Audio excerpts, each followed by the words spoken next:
एक बार की बात है, राजनगर नामक एक जगह पर एक गटर खुला हुआ होता है।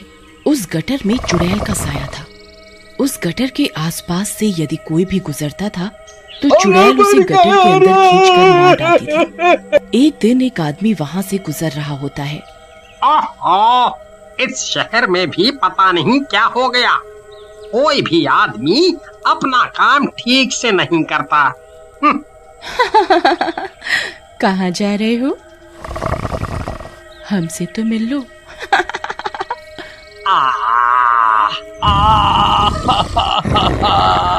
भाई, कोई मेरी मदद करो। ऐसा कहकर चुड़ैल उस आदमी को गटर के अंदर खींचकर मार डालती है। वही राजन नाम का आदमी, जो कि एक सिविल इंजीनियर होता है, अपनी बीवी रमा और बच्चों श्याम और मोहन के साथ रहने आता है। वो दिन में इसी गटर के पास से गुजरता है। ओहो, ये मेरे डिपार्टमेंट के लोग कितने लापरवाह हैं। आज ही से बंद करवाता हूँ। फिर राजन वहाँ कुछ लोगों को बुलाकर उस गटर को बंद करवा देता है। लेकिन कुछ दिन बाद राजन को रोज सोते समय रात को भयानक आवाजें आती हैं, जैसे कोई कह रहा हो कि वो सबको मार डालेगी। लेकिन हैरानी की बात यह कि ये आवाजें सिर्फ राजन को ही सुनाई देती थी। एक रात जब राजन सो रहा होता है, रमा, देखो देखो, वही आवाजें फिर से आ रही हैं। ओहो, कहाँ है आवाजें? तुम थक जाते हो पूरे दिन। शहर में तो गटर डलवाते रहते हो सकता है कोई बुरी कहानी सुन ली होगी तुमने। चलो सो जाओ। फिर एकदम से आवाजें आनी बंद हो जाती हैं और राजन भी सो जाता है। अगली सुबह जब राजन तैयार होकर ऑफिस के लिए अपनी गाड़ी से जा रहा होता है, तभी एक औरत उससे लिफ्ट मांगती है। राजन गाड़ी रोक देता है और औरत गाड़ी के अंदर आकर बैठ जाती है। मैडम, आप इतनी सुनसान रोड पर अकेले कहाँ जा रही हो? लेकिन औरत कोई जवाब नहीं देती। तभी रोड पर एक कुत्ता गाड़ी के सामने आ जाता है और जोर जोर से भौंकने लगता है।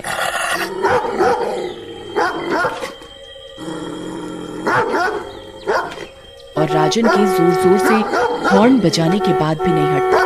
ओहो, ये कुत्ते भी ना बहुत हो गए हैं। आज ही कंप्लेंट करके इनको हटवाता हूँ रोड से। एक मिनट मैडम, आप बैठिए, मैं इसको हटाता हूँ। कुत्ते को हटाने के लिए राजन जैसे ही गाड़ी से उतरता है, कार के अंदर बैठी औरत गायब हो जाती है और कुत्ते भी भौंकना बंद कर देते हैं। राजन वापस गाड़ी में बैठता है। अरे, ये औरत कहाँ गई?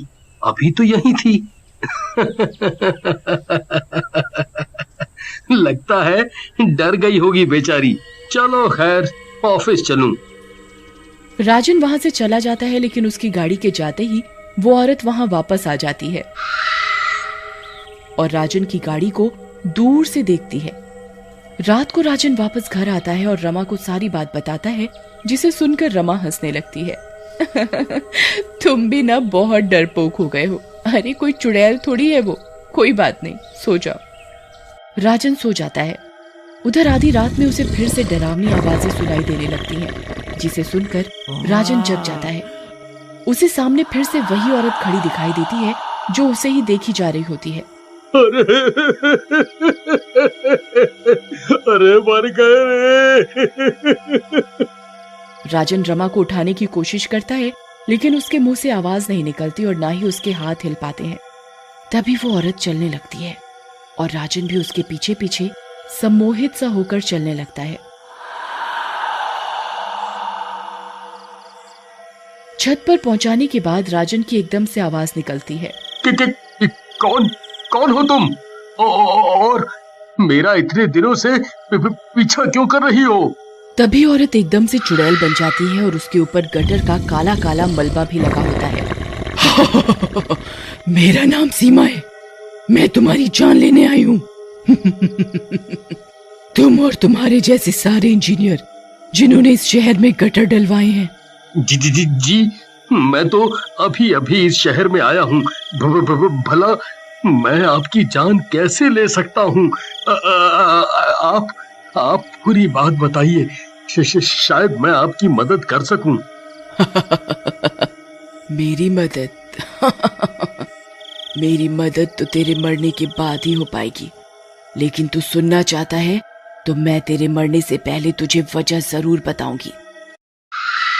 मेरा नाम सीमा है। मेरे पति की कई साल पहले ही मौत हो गई थी। एक दिन काफी बारिश हो रही थी। मैं अपने दोनों बच्चों के साथ जा रही थी। चारों तरफ काफी पानी भर गया था।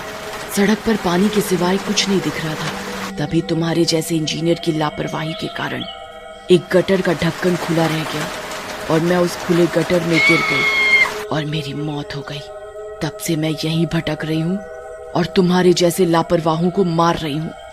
क्या तुम्हारे बच्चों के नाम टिंकू और पिंकू हैं? हाँ, लेकिन तुम्हें कैसे पता?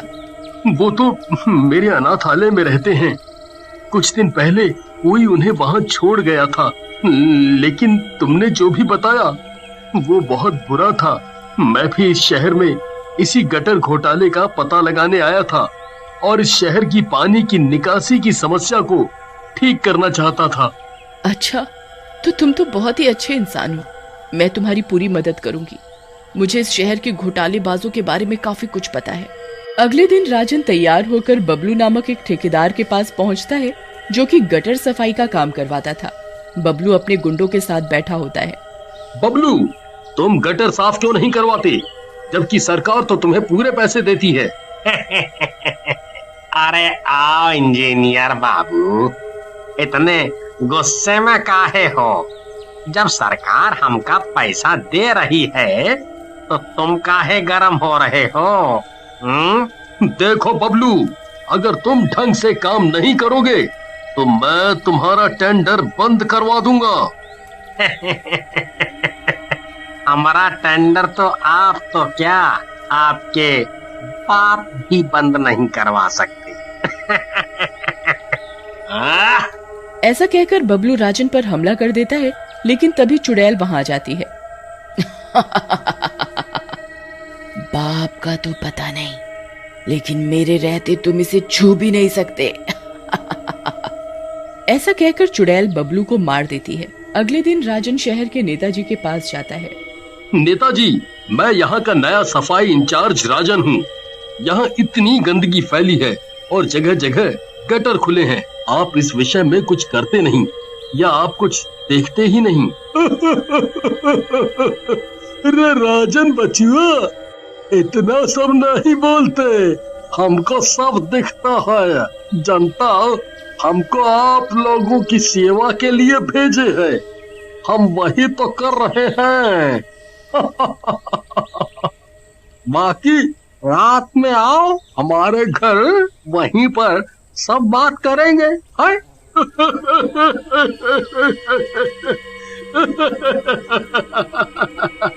राजन वहां से चला जाता है और रात में नेताजी के घर पहुंचता है। सफाई महोदय, आप कुछ कहते रहे दिन में। देखो भैया, यहाँ रहना है तो रहो, नहीं तो दुनिया में नहीं रहोगे। आप अपन मुंह बंद रखिए और जो हो रहा है होने दीजिए। हैं? आपको पता है आपकी वजह से कितने लोग मर रहे हैं और उनके घर वाले कितने परेशान हो रहे हैं। मेरे रहते मैं आपको कुछ भी नहीं करने दूंगा।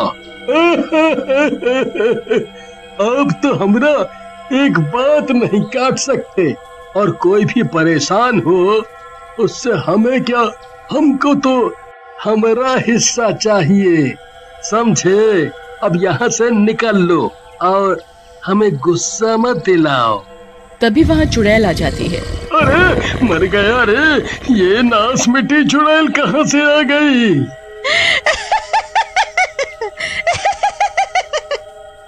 नेता, राजन तो यहाँ से कहीं नहीं जाएगा। हाँ, तू इस दुनिया से जरूर चला जाएगा।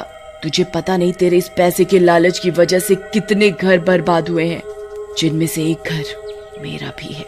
फिर चुड़ैल उसे मार डालती है और राजन के साथ अपने बच्चों से मिलने जाती है। मेरे बच्चे, चुड़ैल उन्हें गले से लगा लेती है। बच्चे चुड़ैल को देखकर डरने लगते हैं। डरो नहीं, ये तुम्हारी माँ है बच्चों। राजन, आज मेरी आत्मा को शांति मिली है। अब मैं आराम से इस दुनिया से जा सकूंगी। तुम मेरे बच्चों का ध्यान रखना और जो नेक काम तुम कर रहे हो करते रहना। तुम्हें जब भी मेरी जरूरत हो याद कर लेना। मैं तुम्हारी मदद के लिए आ जाऊंगी।